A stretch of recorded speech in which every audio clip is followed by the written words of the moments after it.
My name is John Manke, and I worked on a project very similar to Brian's over the summer.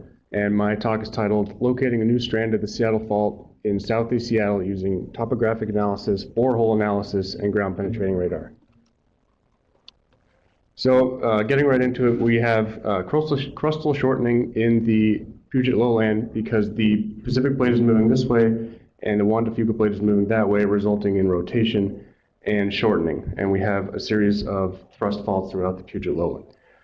We also have a very glacial landscape here. We've had evidence of at least 6 large-scale periods of glaciation. These ice sheets are very good at depositing large amounts of sediment and as well bulldozing through that sediment as they come by. So we have difficult stratigraphy to identify. The Seattle Fault Zone is a south-dipping thrust fault that extends from the Kitsap Peninsula to the Cascade foothills. It's been active for about 40 million years, and there's about 7 kilometers of throw. So this is my study area. I began by denoting lineaments in the topography. On the left, we have LiDAR DEM, and on the right, we have a hillshade image of the same area. And I denoted lineaments that were not related to the glacial fabric in the area.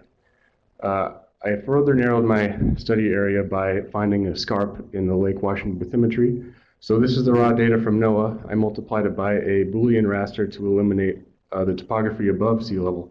And I came out with something like that, which I'll zoom into here.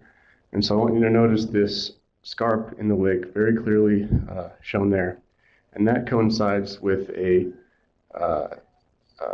another feature in the aeromagnetic data. And so I'm going to focus sort of in the land where that comes in.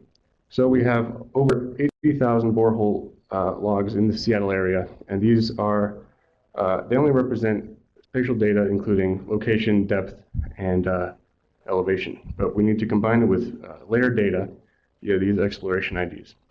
So I further narrowed my study area. I chose almost 600 points based on location confidence, depth, and whether or not they have layers. And you can see that it really reduces the point density, which became a problem. And so I joined these two tables together to form a table which I exported into this RockWorks software. I chose a transect along these that I thought was going to work well after sifting through all the data, and I came up with this. So here we are back in ArcGIS. I used ArcGIS to create the surface profile of this transect. I use the Interpolate Shape tool with this LiDAR DEM as the input surface. And I come up with this profile, 10 times exaggerated. I want you to notice the pink layers. Those represent the sedimentary bedrock, which cease right there where I drew the line. That also coincides with one of the lineaments that I denoted earlier. So we have bedrock to the south and no bedrock to the north. So I was going to check this with GPR. So this is an antenna that emits an 80 megahertz radio wave into the ground and reflects back, and we measured the two-way travel time, which is only effective to about 20 feet. So these are the transects that we did. The 3 up north, or 4 up north, are crossing where I think the fault is, and the one there on Seward Park was used as a control because it has gravel trails, no buried utilities, and it crosses a well-defined geologic contact. So we crossed from the tertiary bedrock into the quaternary Vashon Till at this location. I geo-referenced a geologic map and also a trail map to get to the surface, and notice the diffraction pattern in the till. And so I don't really see a whole lot in these transects, but potentially there is the same sort of diffraction pattern in the till, where I know there is till in this B to B transect line. So my results are that I propose that there is a new strand of the Seattle Fault represented there.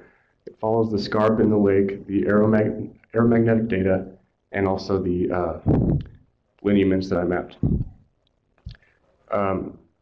There are north-dipping beds in the Blakely Formation, and I think that it matches with this interpretation made by a broker that there are splay thrusts that come back out from the roof thrust, and it seems to be consistent. So this is a figure that you just saw.